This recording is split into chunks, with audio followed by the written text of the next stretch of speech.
a new adventure just for you.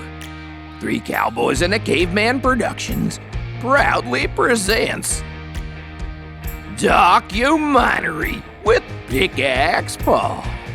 Tales directly from the bucket o' knowledge, dadgum. Filmed on location in the USA. Look at that. Ain't she a beauty? The Metrolink EMDF 125. There are 40 of these engines in use by Metrolink in Southern California. That's what we call a modern train. Yes, sir. This whole episode is gonna be about railroad. Howdy, everybody. It's your old friend, Pickaxe Paul. Right there. Listen, this is an exciting time.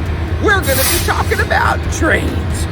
Right behind me is a Metroliner. Yes, sir. These trains move fast. Passengers up and down the tracks all day long. It's a wonderful sight. But I am going to be taking you to a special place in Ely, Nevada. A place, that's very, very old. Even older than me. Wait a second. Maybe not. Anyhow, the Nevada Northern Railway is going to welcome us with open arms, and we're going to see all that she has to offer. So hold on tight. We're going to have fun. Daggum.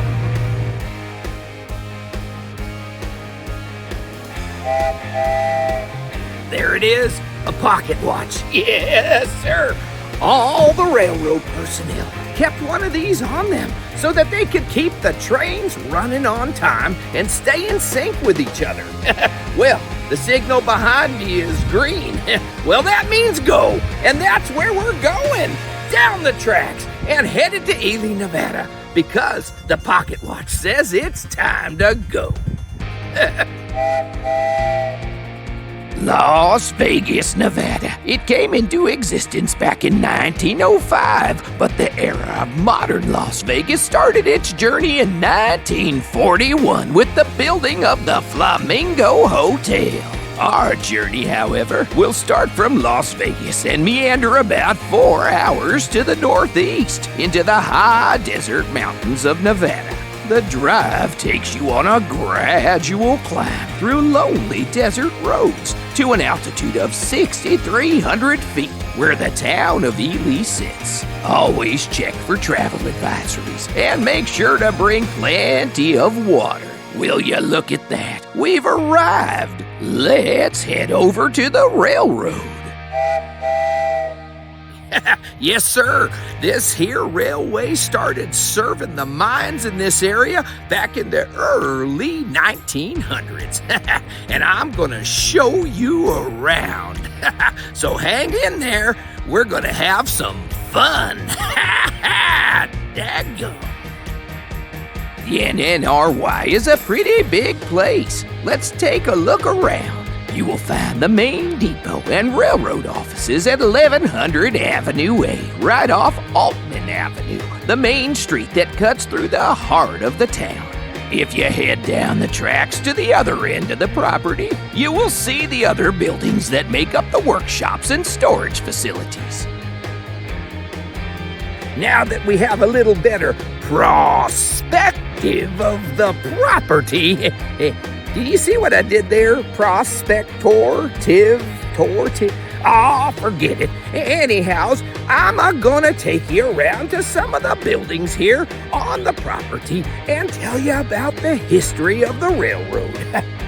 The old bunkhouse. This here place is where all the railway personnel would bunk down for the night. Yes, sir. And then get up the next day and be ready for work on them trains. The railroad was in operation by 1906, and the beautiful stone depot at East Ely was finished in 1907. The huge freight barn was used to offload supplies for Ely and all of eastern Nevada. The master mechanic's office and storage warehouse sit next to the machine shop and engine house. Maintenance on engines and rolling stock is a constant flow at the railroad. The old paint shop is where engines and cars came in to be painted and numbered. It's now being used as a storage facility for coaches and other equipment. This building is known as the RIP, R-I-P. No, it doesn't mean rest in peace, but it does mean repair in place. Rolling stock would come in here for quick repairs right on the tracks. Well, before you could call Bob a big red rooster, we've driven a state into the end of episode 1. Yes, sir. I hope you've had some fun. Woohoo! The wind is blowing out here today, and that means we've got to get on to episode 2. Yes, sir. It's coming down the tracks just for you at the Nevada Northern Railway. We're going to explore all the different engines and all the different cars. So stay tuned. It'll be coming soon. Daggum.